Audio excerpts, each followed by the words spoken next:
That is very true. I gave away 2 chapbooks already for the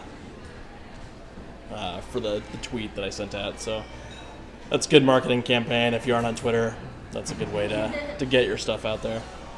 Can you hear me? I'm very deep voiced, obviously. First, I'm going to read you something from 3 very quick pieces from a manuscript that I'm working on that's about a town that experiences an earthquake that then unleashes a bacterial-based spore plague that turns people into wolves, and some of them just don plague masks, and some of them just go insane, and some of them bury their own graves. It's called Spore, the manuscript is. First piece is called Awaken. Open your eyes, January, I said. Then open the blinds, then open the door, but not to leave. The earth has stopped shaking, I said. The ground opened, and buildings folded in and down like clumsy origami. In those days, before we thought it was safe to go outside, I carved stories of bone and blood in the floorboards, but I covered them with furniture before you awoke. When the earthquake leveled our town and buried some of our neighbors, our friends, I felt fear, but also relief. I knew you'd been planning on leaving me. You'd packed and unpacked and repacked your bags. I wrote your goodbye letter to me 12 times. Each one was different, but they contained the same line. There's maybe a good man in you, but I don't know if I can unbury him. Know that I would open up stars for you with my bare, grit-dirtied hands, January, and I would swallow their heat. Know that if this home collapsed with us inside, I would have held up the walls to see you escape. Know that I have loved many women, but you were the only one whose skin I touched like it wasn't fire. Open your eyes, January, I said. Our immediate world fell in on itself, and still I felt most safe tracing my fingers over your toes while you slept. You're still here, you said when you awoke, like the earthquake was your greatest chance. There are so many ghosts, you said. You went to the door and opened it, shedding the robe cocooning you. Great mouths had opened in the earth and swallowed the things we knew. Fires burned that would take days to put out. A toxic spore cloud unleashed by the quake invaded lungs, spines, and brains. People wore plague masks in the street. Already the spores were driving citizens mad in many different ways. Already they were scratching off skin down to bone, and already some howled and attacked trees, and already some became bloated with water and bile. And still you walked naked into the outside. Wait, I said. I tried to hand you a gas mask. What I wanted to say was, I will rebuild this entire world. You brushed away the mask, January, but your hand, fingers outstretched, lingered behind you as you walked. You looked into the sun, the only thing that still seemed real. You said, I have lived through 1,000 other apocalypses. Second part is called This is the Heart.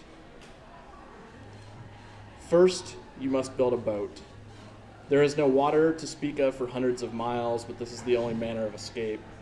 When the world tumbles and cracks apart, the water will be the only safe place. Begin with the ribs. Imagine a whale. Consider the weight of these ribs, their durability. You have built things together, you and January. Now that the spores are here, it's easy to forget the topography of her breasts, the curves, the rise of collarbone, the muscles of her shoulders. Take a break and go to her as she sleeps, dreaming away this toxic plague. Make a map of her. Draw lines from the map in every piece of lumber, in every star and constellation. You have to consider this will not end well. Next, build a strong back jig to support the ribs.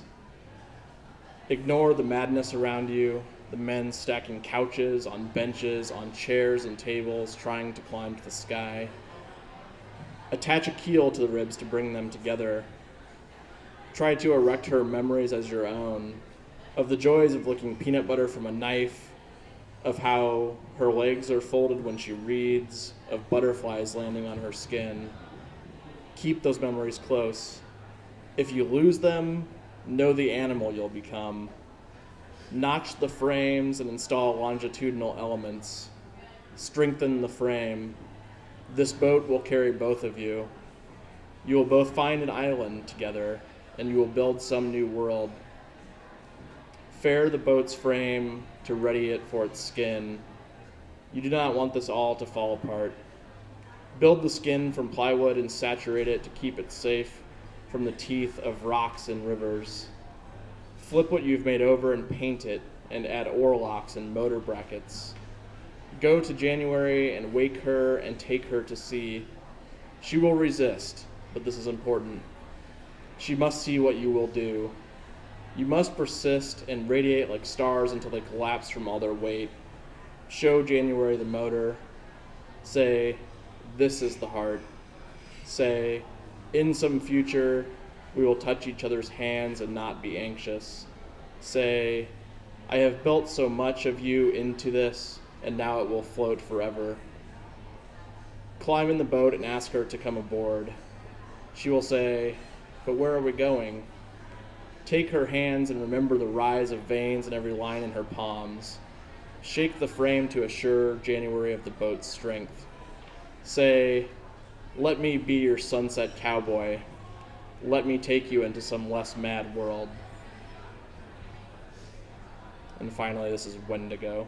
This is from later in the manuscript when January turns into a Wendigo.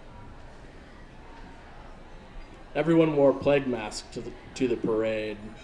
We celebrated survival. High school students played songs of triumph on makeshift instruments. I whispered your name into the crowd, January. Men and women gripped their plague masks and held them close to their faces. I said your name again. Men started to show me their blades, their hidden boards stabbed through with many nails, their pipes ripped from walls. Their voices all hummed a din of indiscernible words. Buzzing with agitation, they milled around with their clubs and swords, raised fists in the air. I shouted your name and the buzz grew quiet. Some whispered, Wendigo. Some whispered, monster. I told them you were gone and they shook their heads. The plague circled around me. A woman took off her plague mask and held my face, kissed my forehead. They said you left half-eaten deer carcasses and coyote carcasses on doorsteps. They said you grew at night and wanted blood. The woman prayed, said you demanded sacrifice. I told her, there is nothing I won't burn down, January. I would tell you to run if you were with me. I would fight them back to save you, no matter what you've done. I am afraid only of nights without your breathing. I fear no more wet footprints left in the linoleum following a shower. No matter what the spores have done to you, know that I do not shake at the thought of beasts. I am hungry, like they say you are hungry. January, all I want is to feed of all of you. I want to consume every bit, every song and hateful word and toenail clipping, of chipping of paint and love letters written to other men, and the sex we haven't had in months, and then the house we made, the boards and pipes and plaster, all of it disappearing into me until I burst. Know, January, that if you demand sacrifice, I will offer myself up first. I am ready for the bite, the sink of teeth into flesh. Thank you.